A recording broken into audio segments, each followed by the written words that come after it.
Muito bem, nós estamos começando hoje uma nova série de mensagens. Vamos trabalhar os milagres de Jesus. Quando olhamos para o final do Evangelho de João, o Evangelho de João diz que Jesus fez muitos sinais, muitos milagres, muitas coisas que não dariam para ser escritas em livros, a quantidade de coisas que o Senhor fez. Mas os 4 evangelistas resolveram fazer isso, escrever pelo menos parte dos milagres, das ações, das atitudes, das palavras de Jesus. E nos 4 evangelhos nós temos 35 milagres registrados. Então nós vamos trabalhar, a intenção minha, que está no meu coração, é de trabalhar o máximo possível desses milagres. Esse ano, a pretensão é trabalhar aí por volta de 17, 18 milagres com você ao longo de vários meses. Nós não vamos trabalhar uma sequência de meses, mas esse mês de fevereiro e depois, meses lá na frente, nós vamos voltar a falar sobre os milagres de Jesus. E eu quero começar falando sobre o primeiro milagre de Jesus, que foi a transformação da água em vinho. Então, dentro dessa série Os Milagres, eu vou tentar trabalhar numa ordem cronológica. E o primeiro milagre de Jesus foi a transformação, não está passando o slide aí para mim, a transformação da água em vinho, tá certo? Eu quero ler com você o texto de João, capítulo de número 2, verso 1 até o verso 11. Se você tem a sua Bíblia ou um aplicativo, fique à vontade, mas eu quero meditar com você, João capítulo 2, do verso 1 até o verso 11, onde está este primeiro milagre de Jesus registrado. Diz assim o texto, João é o 4º evangelho, tem Mateus, Marcos, Lucas, João, 4º evangelho, capítulo 2, verso 1 até o verso 11, diz assim: No 3º dia houve um casamento em Caná da Galileia. A mãe de Jesus estava ali. Jesus e seus discípulos também haviam sido convidados para o casamento. Tendo acabado o vinho, a mãe de Jesus lhe disse: Eles não têm mais vinho. Respondeu Jesus: Que temos nós em comum, mulher? A minha hora ainda não chegou. Sua mãe disse aos serviçais: Façam tudo o que ele lhes mandar. Ali perto havia 6 potes de pedra, do tipo usado pelos judeus para as purificações cerimoniais.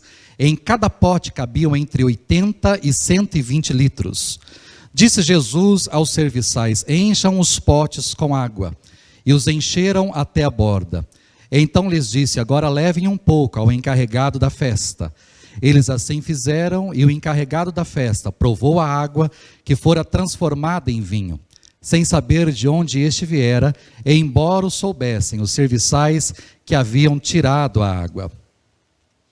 Então chamou o noivo e disse: Todos servem primeiro o melhor vinho, e depois que os convidados já beberam bastante, o vinho inferior é servido. Mas você guardou o melhor até agora. Este sinal miraculoso em Caná da Galileia foi o primeiro que Jesus realizou. Revelou assim a sua glória e os seus discípulos creram nele. Muito bem. Quando eu olho para esse texto, é um texto simples. Eu já preguei aqui na Maranata, creio eu que 2 a 3 vezes este milagre. É um texto simples, mas existem detalhes que são importantes e talvez o Senhor te trouxe aqui para trabalhar algo, um detalhe na sua vida. Talvez não seja todos, mas um detalhe ou algo que precisa ser trabalhado aí no seu ou no meu coração. Quando eu olho para o texto, a primeira informação que eu tenho é não a respeito de uma festa de casamento, mas que Jesus foi convidado para estar nesta festa. Este é o primeiro detalhe. Jesus vai a uma festa e o primeiro milagre acontece numa festa, não porque Jesus entrou ali de penetra. Jesus não foi um intruso, mas Jesus foi um convidado. Ele entrou naquela festa porque havia um convite. E não apenas ele foi convidado para a festa, mas ele fez questão de participar dessa festa. E aí alguns detalhes me chamam a atenção, é óbvio. Porque existe uma certa ideia da religião de que ser crente, ou ser religioso, ou ser temente a Deus, você tem que se abster de algumas coisas. Como se ir a uma festa, ou estar numa festa, ou num lugar festivo de celebração, como se isso fosse pecado, como se isso fosse algo errado. E não é. Tanto é que Jesus está presente numa festa, ele está participando de uma festa, e uma festa de casamento que me leva a pensar em duas coisas. Primeiro, Jesus, ele abençoa aquele ato, ele abençoa o casamento, mas abençoa inclusive a festa pública, aquele ato público onde o casamento está sendo celebrado, onde a união entre duas pessoas está acontecendo. Então não existe a ideia de um Jesus que é contrário à festa, ou de que para ser espiritual, de que para ser crente, ou que para ser temente a Deus, eu preciso ser uma pessoa sisuda, uma pessoa fechada, uma pessoa avessa a alguns eventos, ou algumas festas, ou algumas coisas. Não existe isso aqui. Jesus, ele é convidado e ele participa dessa festa de forma alegre, e não só participa, inclusive faz o seu primeiro milagre aí para que a festa continue, para que a celebração continue, para que os noivos possam celebrar aquele momento, para que as famílias possam celebrar aquela festa linda que estava sendo feita ali. Quando eu olho para esse texto, eu percebo que Jesus foi convidado, e quando eu olho para a nossa vida, para que milagres aconteçam, o Senhor também tem que ser o convidado das nossas vidas. E aí uma palavra talvez muito mais para aqueles que estão iniciando a sua caminhada, estão no início da sua caminhada, estão no início da sua fé, estão chegando à igreja.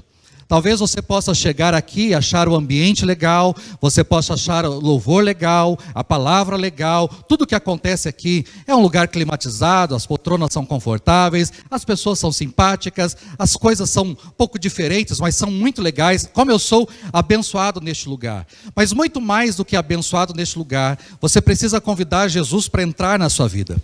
Porque o meu medo talvez seja de você entrar e achar que este ambiente só basta, ou estar neste ambiente basta, ou estar num culto basta, ou participar de uma celebração é o suficiente. Não, você precisa convidar o Senhor para entrar na sua vida, você precisa convidar o Senhor para entrar na sua casa, você precisa convidar o Senhor para entrar nas áreas da sua vida onde você quer que o milagre aconteça. Então, o convite faz-se necessário. Jesus, ele não é um intruso. Jesus não invade a nossa vida, pelo contrário, ele está à porta, ele bate, ele quer entrar, ele quer ser convidado, mas nós precisamos convidar o Senhor para entrar na nossa vida, para entrar na nossa casa, para entrar na nossa família. Então o primeiro detalhe que eu quero chamar a sua atenção é a respeito do convite que foi feito a Jesus. Convide você também, o Senhor, para entrar na sua vida. Um segundo detalhe que eu percebo no texto é que, por mais que Jesus estava naquela festa, houve um problema. Por mais que Jesus estava na festa, o vinho acabou. O vinho tornou-se insuficiente. Jesus estava ali, convidado daquela festa, mas o vinho estava acabando, ou acabou rapidamente. Era insuficiente para o restante da festa. Eu preciso entender que essa festa durava aproximadamente 7 dias, entre o início da festa e esse dia que provavelmente era o dia final, onde os noivos brindavam ali a celebração, a união. Então, 7 dias de festa, e no ápice, no momento do brinde, no momento final, onde todos estavam sendo convidados para participar juntamente com os noivos, o vinho acabou. Mas Maria identificou rapidamente o problema. Jesus não apenas estava ali naquela festa, fora convidado, mas a sua mãe também ali estava. Maria estava na festa. João não a chama pelo nome, não fala Maria, mas diz que a mãe de Jesus ali estava. E a mãe de Jesus não apenas estava na festa, ela fazia parte da festa. Provavelmente era uma parente, ou uma amiga, ou uma vizinha, alguém muito próxima, ou alguém que estava responsável pelos bastidores da festa, porque ela toma ciência da falta do vinho. E ao tomar ciência da falta do vinho, ela identificou rapidamente o problema, porque aquilo ali poderia ser um grande vexame. Acabando o vinho, acabava a festa. Ao acabar o vinho, acabava a alegria. Seria uma vergonha para os anfitriões. Afinal de contas, eles chamaram as pessoas, os convidados, os amigos, os parentes. A festa deveria ser algo duradouro, algo lindo. E de repente acabar o vinho no meio da festa, ou por mais que estava indo para o final da festa, seria uma vergonha. Bom, provavelmente você já deu alguma festa na sua vida, ou convidou pessoas para ir à sua casa. Se faltar comida, você convida pessoas para jantar e falta janta, ou falta comida, falta ali o alimento, que vergonha você não passa. Ou se você convidar pessoas para uma festa e de repente acabou o refrigerante, acabou a bebida, que vergonha você não passa. É óbvio que no nosso tempo, nos dias de hoje, é fácil de resolver. Acabou o refrigerante, acabou a água, você corre numa conveniência, rapidamente você consegue adquirir e levar para sua casa, levar geladinho ainda para que as pessoas possam beber. Mas nós estamos falando de um tempo completamente diferente. Numa cidade pequena que era Caná, num tempo completamente diferente. Então ali Maria identificou rapidamente o problema. E é isso que nós também precisamos fazer na nossa vida. Porque por mais que nós já temos Jesus, você possa falar: pastor, eu não preciso convidar Jesus para a minha vida, porque Ele já é dono da minha vida, ou Ele já mora no meu coração, Ele já habita em mim, Ele é o meu Senhor, Ele é o meu Deus, eu sirvo ao Senhor Jesus. Que bom, mas por mais que Ele esteja na sua vida, o vinho pode acabar também. Por mais que Ele esteja na sua vida, você também pode passar por momentos difíceis, porque nós somos crentes, nós somos servos do Senhor, tementes ao Senhor, mas todos nós estamos sujeitos a passar momentos complicados. Todos nós estamos sujeitos a passar por momentos difíceis. Todos nós. Todos nós. A enfermidade não bate apenas na porta do ímpio, bate na nossa porta também. A crise também bate na nossa porta. A dificuldade financeira, as crises financeiras batem na nossa porta também. Todos nós passamos por dificuldades no casamento. Não é só o pessoal lá fora que passa por divórcio. Nós também temos discussões no nosso casamento, dificuldades de relacionamento, palavras complicadas que foram ditas, falta de perdão ou de reconciliação. Isso também acontece na nossa casa, acontece na nossa vida. Acontece que precisamos identificar rapidamente o problema. Você precisa entender qual é o problema, o que está acontecendo, como Maria fez. Identificou a falta da bebida, mas rapidamente levou isso. Ela precisou identificar e levar ao Senhor. Nós também precisamos fazer isso na nossa vida. Identificar o que está acontecendo. O que está acontecendo na minha casa? Por que o meu marido está distante? Por que a minha esposa está longe? Por que o meu filho está tão rebelde? Por que ele me respondeu desse jeito? O que está acontecendo? Por que eu estou com essa dificuldade de pagar essas contas? Por que essa doença está vindo sobre a minha vida? Ou seja, eu preciso identificar qual é o problema. O que está acontecendo? Rapidamente, isso precisa acontecer na minha e na sua vida. E não apenas identificar o problema, mas nós precisamos também levar este problema à pessoa certa. Esse é um outro detalhe que eu percebo também na atitude de Maria, porque ela não apenas identificou a falta de bebida, identificou o problema, mas ela rapidamente levou até Jesus. Ela não levou a situação para o noivo. Ela não foi incomodar o noivo ou a noiva, não foi até o pai do noivo ou o pai da noiva. Ela não correu entre os convidados para dizer: menina, deixa eu dizer para você o que está acontecendo, acabou a bebida, vai ser um fiasco, né? Pega o seu celular, filma aí, porque vai ser um bafafá, coloca nas redes sociais. Não, ela não fez isso. Maria, ela identificou o problema, mas rapidamente ela levou e colocou diante daquele que podia resolver tudo. Ela chegou até Jesus para dizer para Jesus o que estava acontecendo. Ela foi até Jesus para dizer ao filho o que estava acontecendo. E ela apenas diz isso. Ela chega em Jesus e diz: acabou o vinho. Ela leva o problema para Jesus. Ela conta qual é a dificuldade para Jesus. E isso também precisamos fazer. E aqui talvez um puxão de orelha para muitos de nós. Eu não estou dizendo que você não deva ter alguém a quem recorrer, que você não tenha que ter uma pessoa com quem se abrir, que você não pode abrir o seu coração, que você não possa dizer para as pessoas o que está acontecendo com você, que você não possa pedir oração, que você não possa pedir ajuda, que você não... Não, eu não estou dizendo isso. Mas antes de você dizer para qualquer pessoa, que tal dobrar os joelhos e falar para o Senhor? Que tal? Porque às vezes nós temos uma dificuldade lá no casamento, brigamos com o marido, brigamos com a esposa, a mulher principalmente, talvez qual é a primeira atitude? Pegar o telefone e ligar para a mãe, e dizer para a mãe o que está acontecendo. Ah, mãe, você não sabe o que ele me fez, você não sabe o que ele me falou, aí chora, aí fala, conta tudo para a mãe, aí o marido volta, com o rabinho no meio das pernas, e com aquela carinha de cachorro pidonjo, e pede perdão para você, e fala assim, ai querida, eu errei, me perdoa, vamos tentar de novo, aí você, então tá bom, vamos tentar, mas a mãe do outro lado, ela nunca mais vai enxergar o seu marido do mesmo jeito. Você resolveu, você conversou, as coisas se acertaram, mas quando ela chegar na casa, ela vai olhar o seu marido de cima e embaixo. Ele fala, opa, mas o que foi que eu fiz? Já foi algo lá atrás, já resolveu. Mas a sogra não levou desse jeito, lógico. Ela não participou da segunda parte. Talvez ela possa ter ligado no dia seguinte e falado, e aí, como é que você está? Não, a gente conversou, está tudo certo. Mas lá dentro, ai, magoou minha filha. Falou coisa que não devia para minha filha, ele maltratou a minha filha e assim por diante. Ou seja, às vezes você está com uma crise no seu casamento, você leva primeiro para sua mãe, primeiro para uma amiga, você conta primeiro para uma outra pessoa do que você dizer para o Senhor. Por que você primeiro não dobra o seu joelho e fala para o Senhor? Ao invés de você ir lá no salão e contar para a manicure ou para a pedicure ali que o seu filho está com problema, ou está passando por drogas, ou está com dificuldade, ou está muito rebelde, ou está fazendo isso, aquilo, que tal você dobrar os joelhos e falar com o Senhor o que está acontecendo na sua casa? Antes de você correr para um médico e chorar diante do médico, diante da dificuldade que você está, que tal dobrar o seu joelho e colocar diante do Senhor a dor e a enfermidade que você está passando?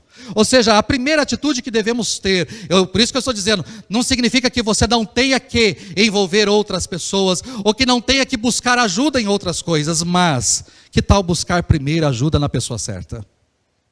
Leve o seu problema à pessoa certa, converse com o Senhor, fale com o Senhor, coloque diante do Senhor. Mas quando eu vejo a fala de Jesus com Maria, é uma fala um pouco estranha, porque ela diz para Jesus assim, filho, acabou o vinho. E Jesus responde para ela, mulher, que temos nós em comum? Outra versão vai dizer, mulher, que tenho eu contigo? É estranha essa frase de Jesus, não? Mas para que eu possa entender essa frase de Jesus, mulher, que tenho eu contigo, ou mulher, que temos nós em comum, eu preciso entender a frase seguinte. Porque a frase seguinte ele diz, a minha hora ainda não chegou. Bom, dentre todas as pessoas que estavam ali naquela festa, uma pessoa especial sabia quem era Jesus, ou pelo menos tinha noção de quem era. Dentre todas as pessoas, uma pessoa sabia que Jesus era uma pessoa especial, diferente, por isso levou para ele. É Maria. E Jesus está dizendo para ela exatamente o seguinte, mãe, vou trocar a palavra mulher pela palavra mãe, para ficar um pouquinho mais amoroso aos seus olhos. Mas o que ele está dizendo é assim, mãe, você mais do que ninguém sabe que se eu começar agora, não tem como voltar atrás. Porque eu nasci neste mundo, não foi para ser seu filho. Eu vim a este mundo para ser o seu Senhor, o seu Salvador. Porque foi isso que você cantou lá atrás. Minha alma engrandece ao Senhor, e o meu espírito se alegra em Deus, meu Salvador. Eu nasci não para ser o seu filho, eu nasci para ser o seu Senhor e o seu Salvador. Eu tenho uma missão, eu tenho uma meta, existe um alvo para a minha vida, é ser Senhor e Salvador. Só que se eu começar agora, não tem como voltar atrás, não tem como eu fazer algo agora e desfazer, ou não tem como. A partir do momento que eu começar o meu ministério, que eu fizer aquilo para qual eu fui chamado, a partir desse momento, não tem como mais eu voltar atrás. O que Jesus já disse depois para os seus discípulos, que quem coloca a mão no arado não olha para trás. É isso que ele está dizendo para a mãe, mãe, a minha hora ainda não chegou. E você tem que entender isso, mãe, porque a hora que eu começar, você vai deixar de ser minha mãe. Você deixará de ser minha mãe. Você terá que ser a minha serva. Eu sou o seu Senhor. Até aqui nós temos um relacionamento de mãe e filho. Mas a partir do momento que eu fizer algo, não há mais um relacionamento de mãe e filho. Há um relacionamento de Senhor e serva. É exatamente isso que vai acontecer. Então, mãe, a minha hora ainda não chegou, mas a minha hora vai chegar. Jesus então conscientiza a mãe de que ele tem um ministério, de que ele tem um chamado, de que existe uma vocação, de que existe algo para ele fazer neste mundo. E a partir do momento que ele começar a fazer, não tem mais como voltar atrás. Tanto é que este é o primeiro milagre de Jesus. E ele começa então o seu milagre, a glória de Deus é manifesta, as pessoas começam a reconhecer quem é Jesus e não tem mais como ele voltar atrás. Quando nós vemos capítulos mais à frente, no Evangelho de Marcos, mas um pouco mais à frente, quando a mãe de Jesus vai lá fora para buscar Jesus, para chamar Jesus num lugar onde ele está, e eles dizem, olha, a sua mãe, os seus irmãos estão lá fora. E ele diz, quem é minha mãe e quem são os meus irmãos? E ele aponta para as pessoas que estão e diz, vocês são minha mãe e meus irmãos, aqueles que fazem a vontade de Deus, esses são minha mãe e meus irmãos. Ou seja, aquela mulher lá fora não é mais minha mãe.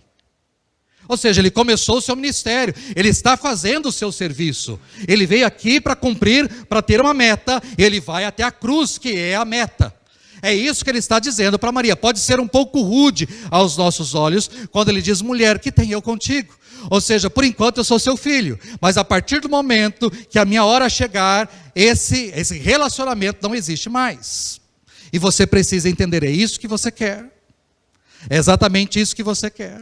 Jesus, quando diz para ela também que a minha hora não chegou, ele está dizendo não só para ela, mas para mim e para você, que ele está aqui para cumprir uma agenda.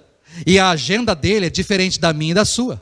A agenda dele é diferente de uma agenda pressionada por pessoas.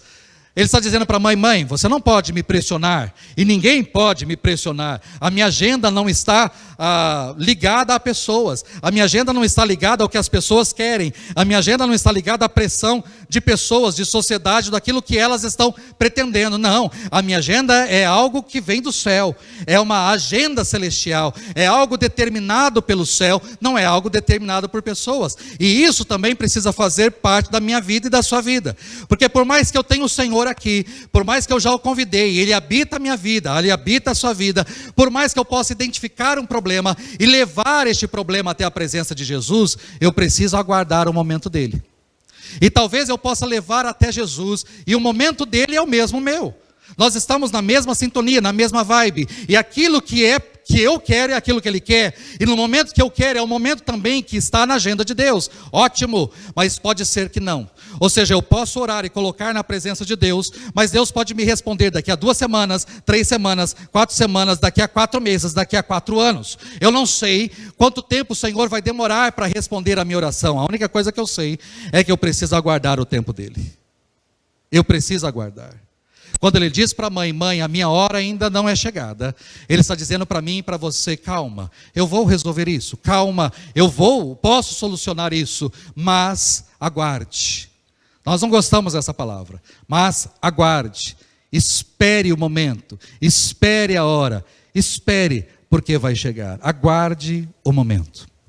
Esse texto também me ensina algo muito importante, talvez, a mensagem principal do texto é em relação à obediência. Porque Jesus tem essa conversa com a mãe sai da presença do filho e olha para os serviçais e diz o seguinte: façam tudo o que ele mandar, obedeçam, o que o meu filho pedir, o que ele mandar para vocês, façam. O texto mostra logo em seguida Jesus dizendo para aqueles homens, diante de 6 talhas, existiam naquela casa 6 talhas grandes de pedra, não eram feitas de barro, eram esculpidas na pedra, 6 talhas, então como era feita manual, né, e pedra, então ali existiam talhas talvez um pouco menores, outras maiores, mas que comportavam entre 80 a 120 litros de água cada talha, ou seja, ali tinham 720 litros no máximo, nós tínhamos ali naquelas talhas. Aquela água naquelas talhas eram utilizadas para a purificação, Era a água utilizada para que as pessoas pudessem lavar as mãos e pudessem lavar os pés para participar da cerimônia. Era água utilizada para lavagem, água utilizada para purificação. Algumas talhas provavelmente já tinham água ali no seu interior. E Jesus então olha para aquelas 6 talhas e diz para os serviçais: encham essas talhas, encham de água. O texto não mostra em nenhum momento os serviçais questionando. Em nenhum momento eles perguntam: mas por quê? Por que nós vamos encher isso de água? Ou, eu acho que o senhor não entendeu o que a sua mãe disse. A sua mãe disse que acabou o vinho, não que acabou a água. A água nós temos, não é isso que está faltando na festa. As pessoas não precisam lavar mais as mãos e nem os pés, elas já estão aí. O que as pessoas precisam é beber. Elas precisam, não, nós não temos nenhum serviçal questionando ali Jesus. Nós não temos. Eu não sei quantos têm assistido The Chosen, mas esse milagre, quando é retratado na série, há uma pessoa que questiona. O nome dessa pessoa é Tomé, que se tornará depois o discípulo de Jesus. Objetivo, como Tomé nós não temos, como Tomé foi escolhido para ser um discípulo de Jesus, então o autor, lógico, é a licença poética, o autor colocou nesse milagre, neste primeiro milagre, a pessoa de Tomé como responsável ali. E aí, quando Jesus pede para encher de água, o Tomé, na série, questiona: mas por quê? Acabou o vinho, não acabou a água. Qual é a finalidade? Não tem lógica, né? É o Tomé que precisa ver para crer. E Jesus então depois o chama para ser discípulo. Isso é na série. Na palavra de Deus nós não temos isso. No relato bíblico nós não temos ninguém questionando, mas nós temos todos obedecendo. Todos obedecem e enchem aquelas talhas de água para que Jesus então possa fazer o milagre. Obediência. Queridos, algumas vezes nós vamos ter que fazer coisas que nós não entendemos. Para que milagre aconteça, muitos momentos nós teremos que fazer coisas que nós não entendemos, que nós não compreendemos, que a nossa lógica não fecha. Mas o Senhor está pedindo, então eu tenho que fazer. Se essa é a vontade do Senhor, se essa é a orientação do Senhor, se é isso que está na palavra do Senhor, então eu preciso obedecer, pura e simplesmente obedecer. Eu não estou aqui para questionar, eu não estou aqui para ensinar Jesus, ou para brigar com Jesus, ou para tentar fazer com que Jesus me convença de algo. Não, eu estou aqui simplesmente para obedecer. Se eu quero que o meu casamento seja melhor, se eu quero que o meu filho seja abençoado, se eu quero que a minha casa seja abençoada, se eu quero que o meu trabalho seja abençoado, se eu quero que a minha vida financeira seja abençoada, se eu quero que a minha saúde seja abençoada, eu preciso ter um proceder que seja coerente com a palavra de Deus e com a instrução da palavra de Deus para a minha vida, por mais ilógico que possa ser, por mais que eu não consiga compreender, eu preciso obedecer.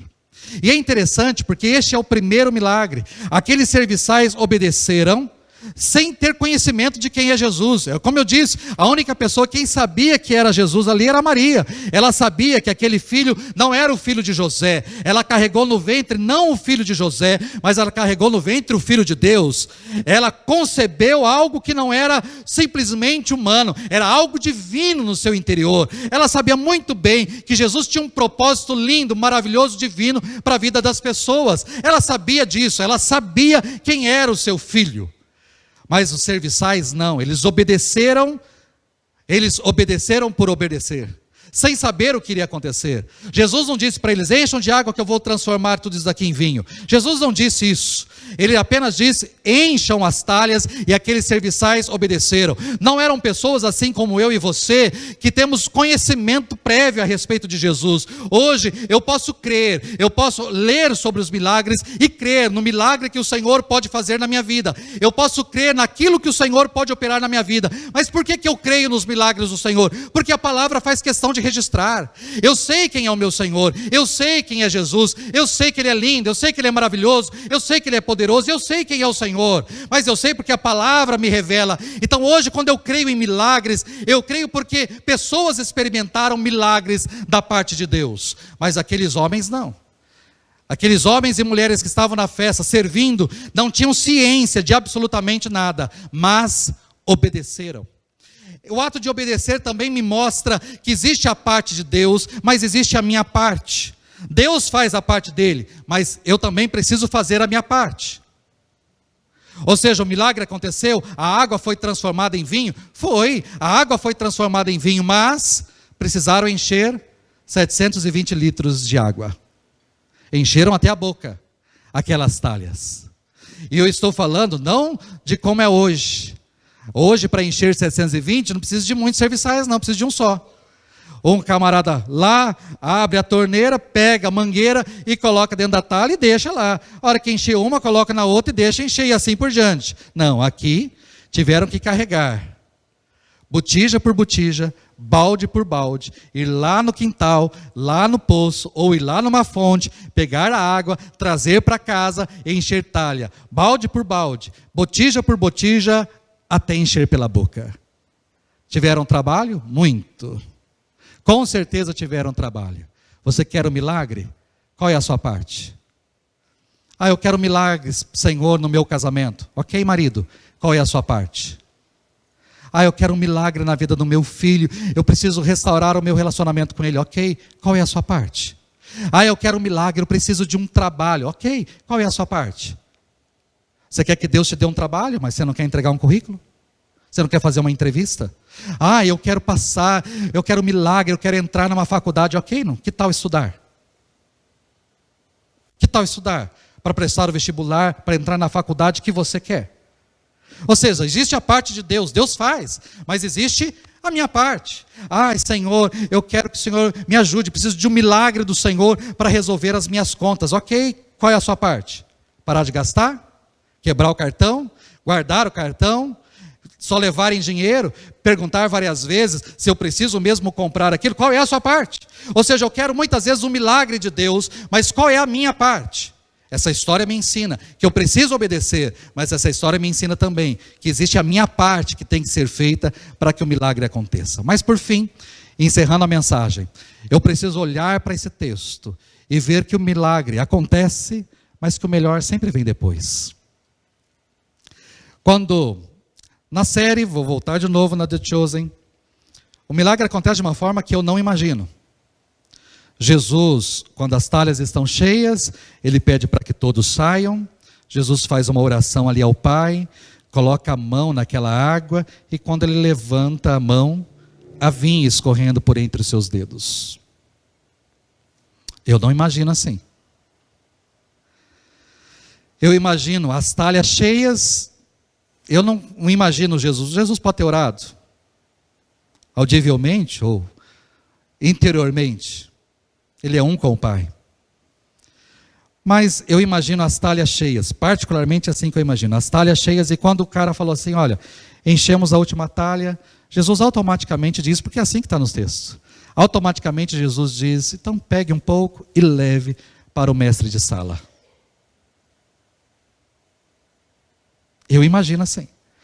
Pegue e leve para o mestre de cerimônias. Eu particularmente fico imaginando o camarada pegar ali uma botija.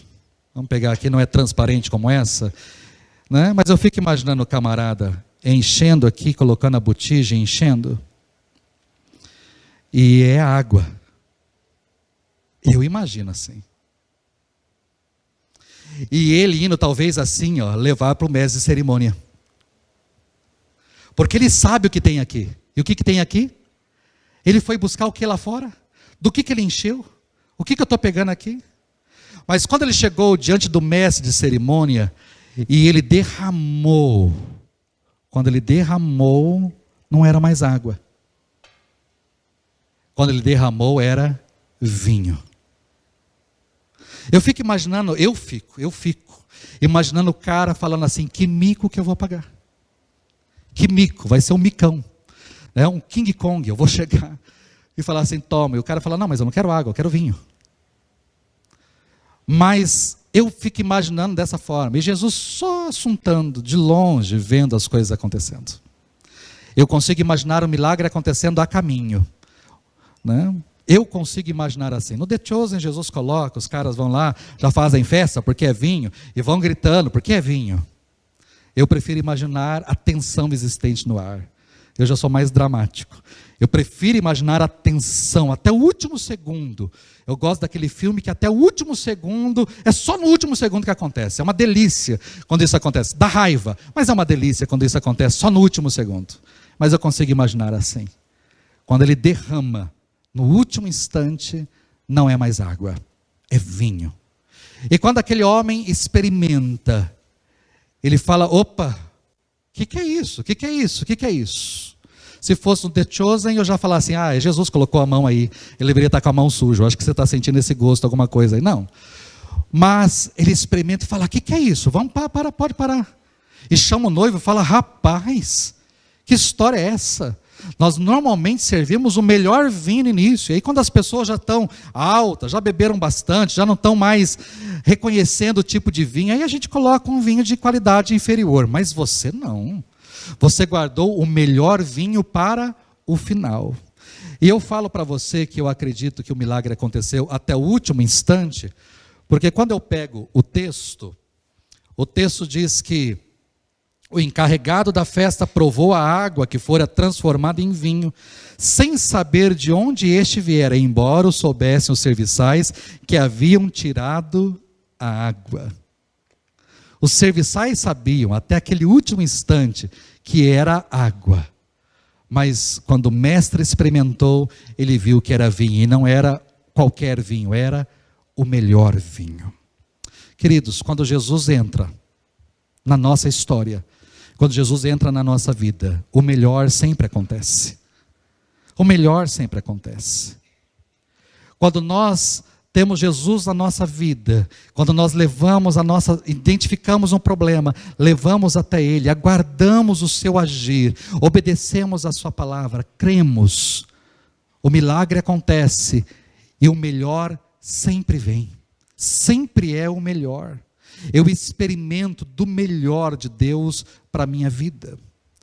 Então, é um texto tão simples, é um milagre tão simples, e tão utilizado, e tão pregado, mas que este milagre possa fazer você refletir, a buscar a presença de Deus, a estar na presença de Deus, a levar a sua situação diante do Senhor, a acreditar no Senhor, a aguardar no Senhor, a confiar no Senhor, a obedecer aquilo que Ele lhe diz, mas a crer que Ele sempre terá o melhor para a sua vida, o melhor para a sua casa, o melhor para o seu casamento, o melhor para o seu filho, o melhor para o seu trabalho, o melhor para a sua vida. Ele tem sempre o melhor. Então creia no milagre que o Senhor possa fazer, busque este milagre, creia no milagre do Senhor para a sua vida e experimente este milagre de Deus na sua vida. Não tenha dúvidas do que Ele possa fazer, não tenha dúvidas, tenha a fé e a convicção que Maria tinha. Apesar de Ele não ter feito nenhum milagre, ela sabia que Ele era especial, Ele era de Deus e Ele podia fazer algo. Se tinha alguém que podia fazer algo, era o Senhor. Creia assim como Maria, que tem alguém especial que pode fazer algo extraordinário na sua vida. Creia no Senhor e creia que o melhor de Deus está por vir na sua vida. Creia no milagre que o Senhor pode operar na sua vida, na sua história, na sua casa. Creia no milagre do Senhor. Não duvides, mas creia no milagre do Senhor, em nome de Jesus. Amém? Feche seus olhos, curve a sua cabeça. Quero orar com você. Diante da sua história, qual é o milagre que você espera do Senhor? Qual é o milagre? O que é que você deseja no Senhor? O que é que você espera no Senhor?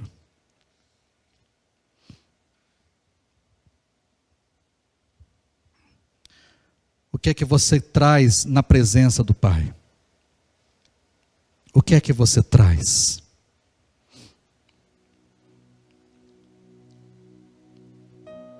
Quando você olha para a sua vida e fala, é só um milagre. Então, qual é o milagre que você quer que o Senhor opere na sua vida?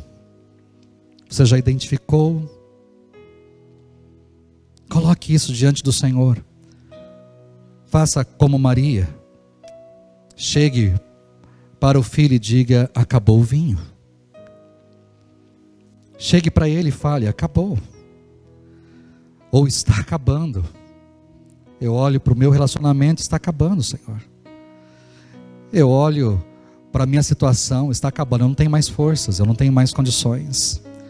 Eu olho para essa questão financeira, para mim está acabando, não dá mais.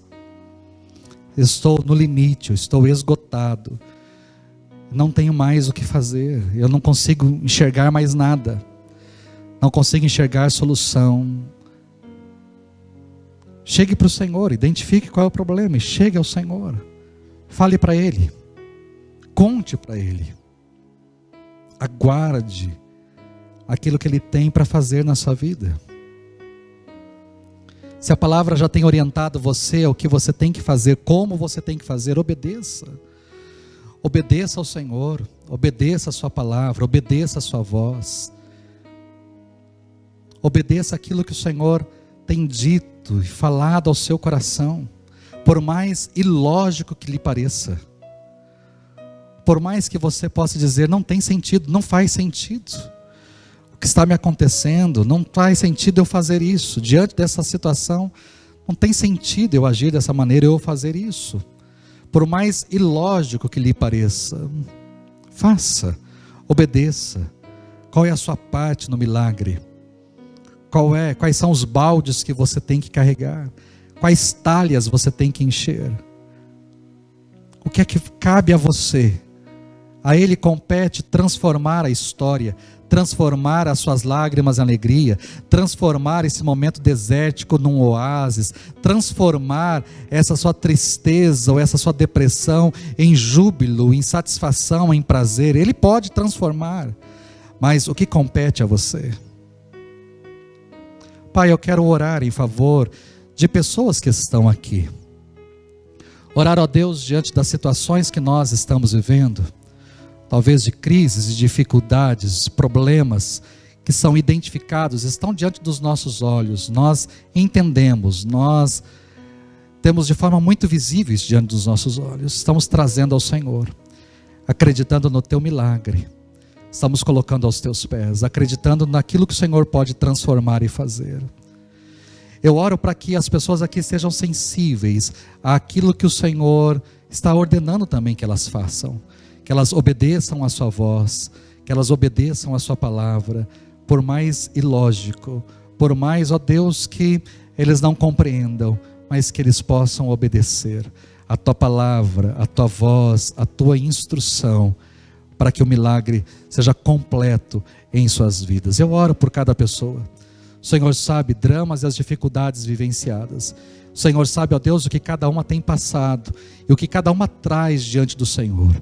Assim como Maria levou aquela situação que poderia ser um grande fiasco, poderia ser uma crise instalada ali logo no início do casamento, mas ela levou aos teus pés. Nós também trazemos diante do Senhor, porque reconhecemos que o Senhor é aquele que pode fazer, é o único que pode fazer, é o único que pode operar milagres e maravilhas em nossas vidas, e nós cremos nisso. Obrigado pela tua palavra, obrigado por este relato, e que essa palavra, ó Deus, fervilhe, borbulhe no nosso coração, e que realmente a gente possa sempre crer, que assim como o Senhor operou no passado, o Senhor está presente para operar e fazer também nos dias de hoje. Essa é a nossa oração, em nome de Jesus, amém e amém.